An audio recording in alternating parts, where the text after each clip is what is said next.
ಸ್ವಲ್ಪ ಜಾಸ್ತಿ ಬೇಯಬೇಕು. ಇದು ಕುತ್ಕೊಂಡಿರೋದ್ರಿಂದ 10 ನಿಮಿಷ ಸಾಕಾಗುತ್ತೆ.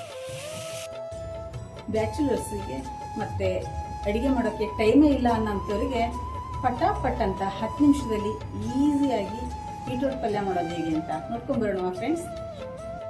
ನೋಡಿ, ಈಗ ನಾನು ಬೀಟ್ರೋಟ್ ಸಿಪ್ಪೆ ತೆಗಿತೀನಿ. ಇದು ಮಣ್ಣಲ್ಲಿ ಇರೋದ್ರಿಂದ ಸಿಪ್ಪೆ ತೆಗಿಬೇಕು. ಇದರ ಉಪಯೋಗದ ಬಗ್ಗೆ ತಿಳ್ಕೊಂಬರೋಣವಾ. ಇದು ಹಾರ್ಟಿಗೆ ತುಂಬ ಒಳ್ಳೆಯದು. ಇದರಲ್ಲಿ ವಿಟಮಿನ್ ಬಿ ಮತ್ತು ವಿಟಮಿನ್ ಸಿ ಇದೆ. ಇದು ಜೀರ್ಣಕ್ರಿಯೆಗೆ ತುಂಬ ಒಳ್ಳೆಯದು. ಇದರಿಂದ ಬ್ಲಡ್ ಕೂಡ ಇಂಪ್ರೂವ್ ಆಗುತ್ತೆ, ಸ್ಕಿನ್ನು ಗ್ಲೋ ಆಗುತ್ತೆ. ಇದರಿಂದ BP ಮತ್ತು ಶುಗರ್ ಕೂಡ ಕಂಟ್ರೋಲ್ ಆಗುತ್ತೆ, ಕೊಲೆಸ್ಟ್ರಾಲ್ ಕೂಡ ಕಡಿಮೆಯಾಗುತ್ತೆ. ನೋಡಿದ್ರಲ್ಲ, ಇದರಿಂದ ಎಷ್ಟೆಲ್ಲ ಉಪಯೋಗ ಇದೆ. ಈಸಿಯಾಗೂ ಮಾಡ್ಬೋದು ಅಲ್ವಾ. ಸಿಪ್ಪೆನ ಇದು ತೆಗೆದಿಟ್ಕೊಂಡಿದ್ದೀನಿ ನೋಡಿ. ಬೀಟ್ರೋಟನ್ನು ತುರಿತಾ ಇದ್ದೀನಿ. ಇದು ತುರಿದು ಮಾಡ್ಬೋದು ಅಥವಾ ಹೆಚ್ಕೊಂಡು ಮಾಡ್ಬೋದು.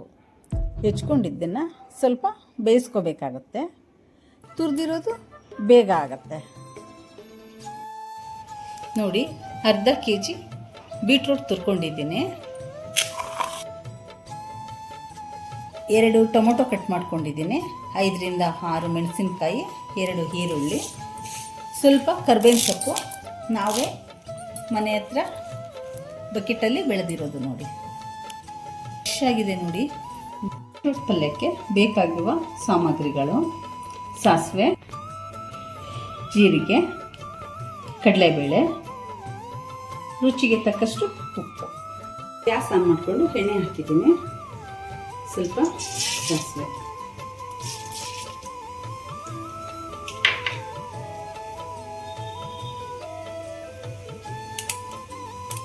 ಸಿಡಿತಾ ಇದೆ. ಸ್ವಲ್ಪ ಸಾಸಿವೆ, ಸ್ವಲ್ಪ ಜೀರಿಗೆ ಹಾಕ್ಕೊಂಡಿದ್ದೀನಿ, ಕಡಲೆಬೇಳೆ.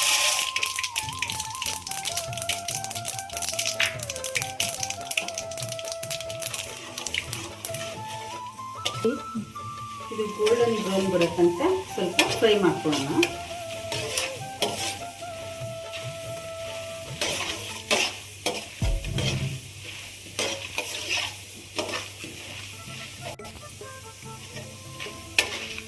ಆಗಿದೆ ನೋಡಿ.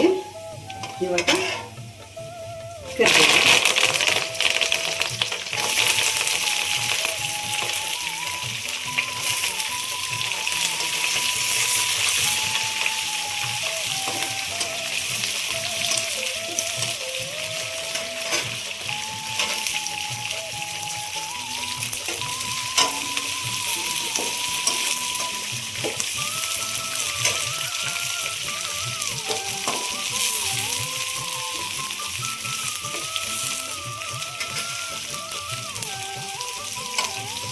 ಟೊಮೊಟೊ ಹಾಕ್ತಾ ಇದ್ದೀನಿ.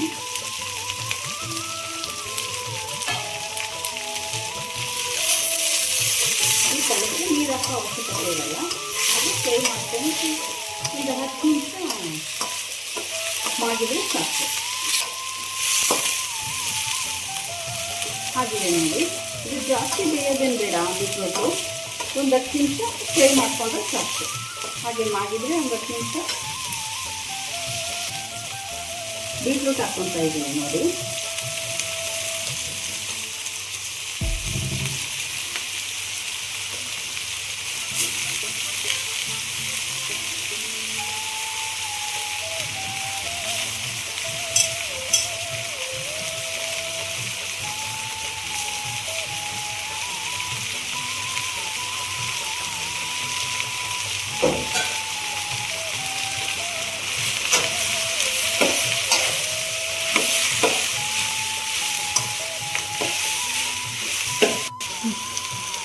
ರುಚಿಗೆ ತಕ್ಕಷ್ಟು ಉಪ್ಪು ಹಾಕ್ಕೊತಾ ಇದ್ದೀನಿ.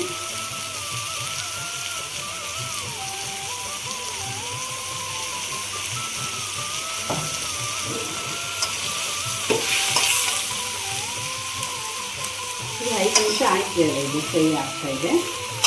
ಇನ್ನೊಂದು 5 ನಿಮಿಷ ಮಾಡಿಕೊಂಡು ಪಲ್ಯ ರೆಡಿ ಆಗುತ್ತೆ.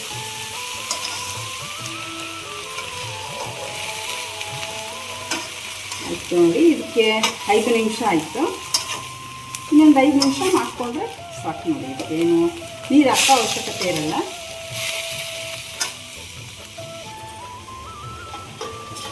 ನೋಡಿ ಆಗಿದೆ, ಇಷ್ಟಾದರೆ ಸಾಕು, ರೆಡಿಯಾಗಿದೆ. ತೀರಾ ಜಾಸ್ತಿ ಬೇಯೋದು ಬೇಡ. ಬೆಂದಿದೆ, ಒಂದು 10 ನಿಮಿಷ ಬೆಂದರೆ ಸಾಕು. ಆಗಿದೆ ನೋಡಿ, ರೆಡಿಯಾಗಿದೆ. ಇವಾಗ ನೋಡಿ 10 ನಿಮಿಷ ಆಯಿತು ಬೆಂದು. ಸಾಕಿಷ್ಟು ಬೆಂದರೆ, ಹೆಚ್ಕೊಂಡ್ರೆ ಸ್ವಲ್ಪ ಜಾಸ್ತಿ ಬೇಯಬೇಕು. ಇದು ತುರ್ಕೊಂಡೋಗೋದ್ರಿಂದ 10 ನಿಮಿಷ ಸಾಕಾಗುತ್ತೆ. ವೈಭವ್, ನಾನು ಇವತ್ತು ಬೀಟ್ರೂಟ್ ಪಲ್ಯ ಚಪಾತಿ ಮಾಡಿದ್ದೀನಿ. ತಿಂದ್ಬಿಟ್ಟು ಟೇಸ್ಟ್ ಹೇಗಿದೆ ಅಂತ ಹೇಳ್ತೀಯಾ? ನೋಡು.